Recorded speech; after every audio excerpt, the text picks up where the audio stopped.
Hello guys, welcome to my YouTube channel. मैं हूं स्वर्णा मिश्रा और आप देख रहे हैं commerce guideline. Guys, in my previous video मैंने आपको unity of command and unity of direction principles को समझा दिया था।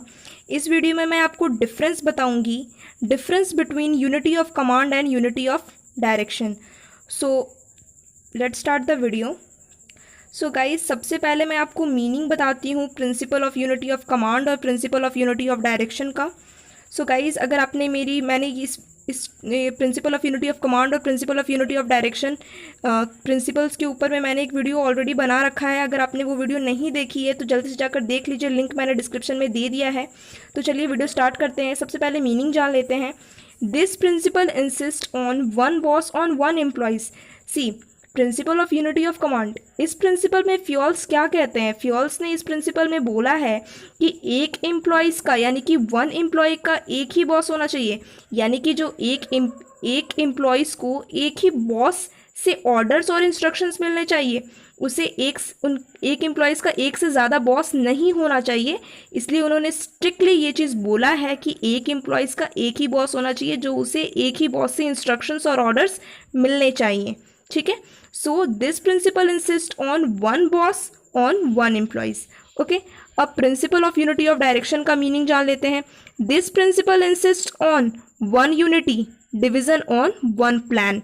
ओके, यानी कि one unity and division of one plan. तो सिंपल वर्ड्स में मैं अगर आपको इस प्रिंसिपल को समझाऊं तो इस प्रिंसिपल्स में फ्यूल कहते हैं ना कि जितने भी एम्प्लॉयज़ और जितने भी मेंबर्स हैं ऑर्गेनाइजेशन में, उनका बस एक ही, उन जितने भी एम्प्लॉयज़ हैं, जितने भी मेंबर्स हैं, वो सारे एम्प्लॉयज़ एक ही एफर्ट में, एक ही डायरेक्शन में चलने चाहिए, ताकि जो ऑर्गेनाइजेशन का गोल है, ताकि जो उनका मोटो है ऑर्गेनाइजेशनल गोल को अचीव करना, वो आसानी से हो सके।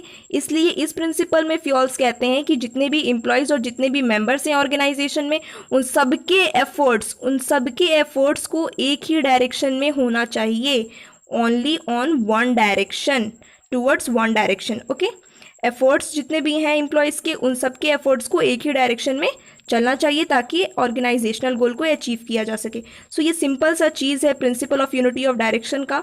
ओके, सो अब इस प्रिंसिपल का, अब हम लोग यूनिटी ऑफ कमांड प्रिंसिपल का पर्पस जान लेते हैं कि principle of unity of command का क्या पर्पस है। The main purpose of unity of command is to avoid confusion. इस प्रिंसिपल का जो पर्पस है, तो इस प्रिंसिपल का क्या पर्पस होता है? ये प्रिंसिपल कहते हैं कि हमें कन्फ्यूज़न को अवॉइड करना है, यानी कि हमारे पास कन्फ्यूज़न नहीं होना चाहिए, कन्फ्यूज़न फ्री होना चाहिए। तो अगर मुझे आप बताओ कि अगर एक एम्प्लॉयज़ का एक से ज़्यादा बॉस होगा तो एम्प्लॉयज़ तो बेचारे कन्फ्यूज़ होंगे ही, वो तो कन्फ्यूज़न में ही रहेंगे ना कि मुझे सबसे पहले किस बॉस का बात मानना होगा, मुझे सबसे पहले किसका काम ख़त्म करना पड़ेगा। सो एम्प्लॉयज़ बेचारे कन्फ्यूज़ हो जाएंगे।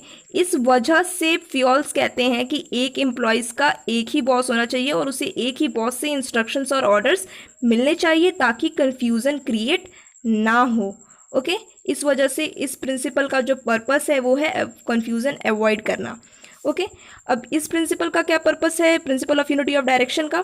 The purpose of unity of direction is to direct the effort of employees. जैसे मैंने आपको पहले बताया था, इस प्रिंसिपल का मतलब भी यही होता है कि जितने भी एम्प्लॉयज़ हैं उनके एफर्ट को, उनका जो एफर्ट है वो एक ही डायरेक्शन में जाना चाहिए। ठीक है, एम्प्लॉयज़ का जो एफर्ट है वो एक ही डायरेक्शन में जाना चाहिए।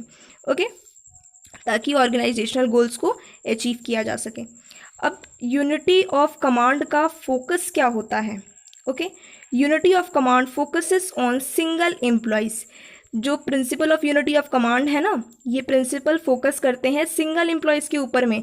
क्यों? क्योंकि जैसे मैंने आपको पहले बताया है कि एक एम्प्लॉयज़ का एक ही बॉस होना चाहिए, यानी कि वन एम्प्लॉयज़ का एक ही बॉस होना चाहिए और उससे ऑर्डर और इंस्ट्रक्शन सिर्फ एक ही बॉस दे सकते हैं। इस वजह से ये लोग जो फोकस करते हैं वो सिंगल एम्प्लॉयज़ के ऊपर में फोकस करते हैं, एक ही एम्प्लॉयज़ पे, सिंगल एम्प्लॉयज़ के ऊपर में ये लोग फोकस करते हैं। ठीक है, लेकिन ये लोग जो हैं principal of unity of direction, ये लोग फोकस करते हैं एंटायर ऑर्गेनाइजेशन के ऊपर में।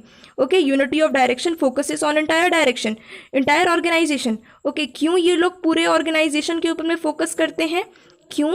क्योंकि इन लोगों का काम क्या होता है, इन लोगों का मेन एम ही यही होता है कि जितने भी एम्प्लॉयज़ हैं उन सबके एफर्ट को एक ही डायरेक्शन में लेकर जाना, ताकि ऑर्गेनाइजेशनल गोल्स को अचीव किया जा सके। इस वजह से फ्योल्स इस प्रिंसिपल्स में कहते हैं कि अपने डिपार्टमेंट, अपने डिवीज़न के बारे में मत सोचो, पूरे ऑर्गेनाइजेशन के बारे में सोचो, पूरे ऑर्गेनाइजेशन के बारे में सोचो।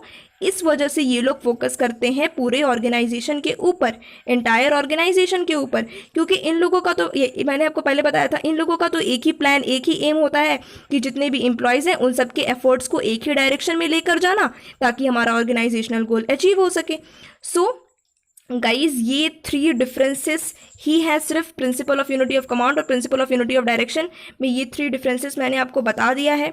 सो गाइज, अगर आपने मेरा चैनल सब्सक्राइब नहीं किया है तो जल्दी जाकर सब्सक्राइब कर लीजिए और बेल आइकन को भी प्रेस कर दीजिए, ताकि मेरे आने वाले सारी वीडियोज़ की नोटिफिकेशन आपको मिल सके। Thank you.